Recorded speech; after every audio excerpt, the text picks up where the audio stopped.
তেল কি আনিছিলে গাড়ীত? গাড়ী লৈ অনলাইন মাল। কেনেকৈ এক্সিডেণ্ট হ'ল?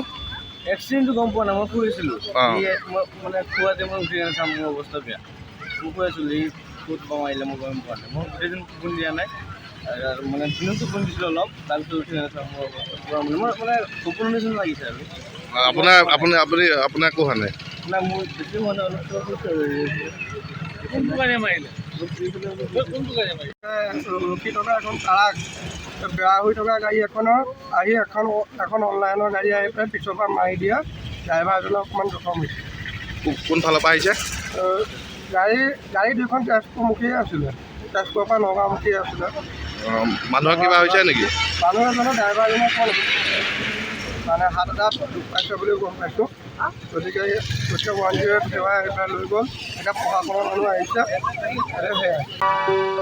আপুনি বাৰু হাড়ৰ সমস্যাৰ কাৰণে পাটনালৈ যাবলৈ চিন্তা কৰি আছে নেকি? এতিয়া আৰু চিন্তা নাই।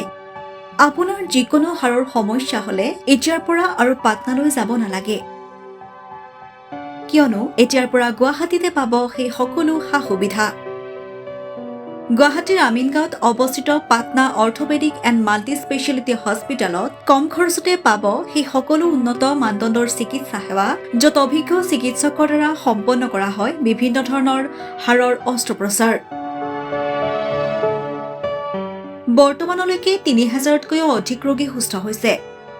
हमारे हॉस्पिटल में ऑर्थोपेडिक्स से रिलेटेड हर तरह का इलाज जैसे कि joint replacement, trauma surgeries, spine surgeries, Ilizarov surgeries और की होल सर्जरी जिसको आर्थ्रोस्कोपी कहते हैं, उसका इलाज संभव है। উন্নত মানদণ্ডৰ সা সুবিধা থকা হস্পিটেলখনত আছে 3টাকৈ VIP ৰুম, 11টা কেবিন, জেনেৰেল ৱাৰ্ডত আছে 12খনকৈ বিচনা তথা 7খনকৈ বিচনাযুক্ত ICU। তাৰোপৰি এই হস্পিটেলখনৰ ভিতৰতে আছে ফাৰ্মাচীৰো সা সুবিধা।